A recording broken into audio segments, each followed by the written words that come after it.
Bigla na lang ako naging kuya ng bayan. Di ko alam kung kailan ako nahirang.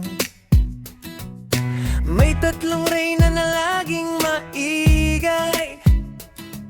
Pag may kalokohan, ako ang alalay. Sisay na wagas kung tumawa, parang walang bukas kung mang-asar siya. Si Shaira naman kunwari ay mahinhin, pero siya pala pasimuno sa gimmick namin.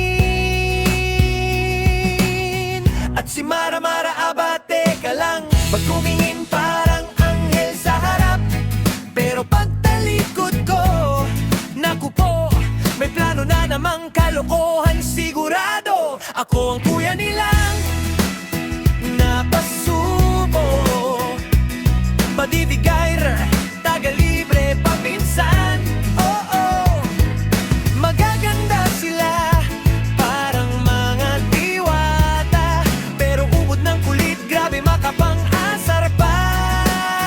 Sa tanglong to, wala akong panalo, kuya nila ako, habang buhay na yata to. Vince ay palema, kuya ang sigaw. Akala mo naman napakaseryoso ng galaw. Pagdating ko doon, picture lang pala. May bagong UUTD na ipapacheck sa akin hala. Pag may manliligaw, ako ang tanod, nakatayo sa gilid, kunwari galit at tikom ang bibig.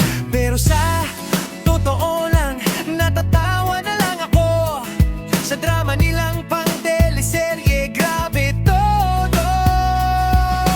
Kahit makukulit at pasaway, di ko rin sila kayang iwan kahit sablay. Sa ingay at kulit na dala nila, buhay ko'y mas masaya, aminado na. Ako ang kuya nilang napasubo, taga-sundo sa gala hanggang 2:00. Magaganda sila, oo, aminado, pero mas makulit pa sa bagyong rumaraga sa totoo. Sa tatlong to, wala akong kawala, official kuya na nila, habang buhay na. Say reyna ng tawa at asaran, Shaira mastermind ng kalokohan, Mara angel face na may hidden plan, at ako kuya nilang laging on call diyan. Ako ang kuya nilang Fahrenheit.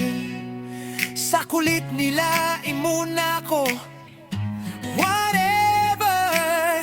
Kahit pasaway at sobra ka-cute, sila ang tropang di ko ipagpapalit. Sa ingay, tawanan at kulitan araw-araw, kuya nila ako at proud na proud. Ako ang kuya nila, sa kulit nila imuna ko, whatever.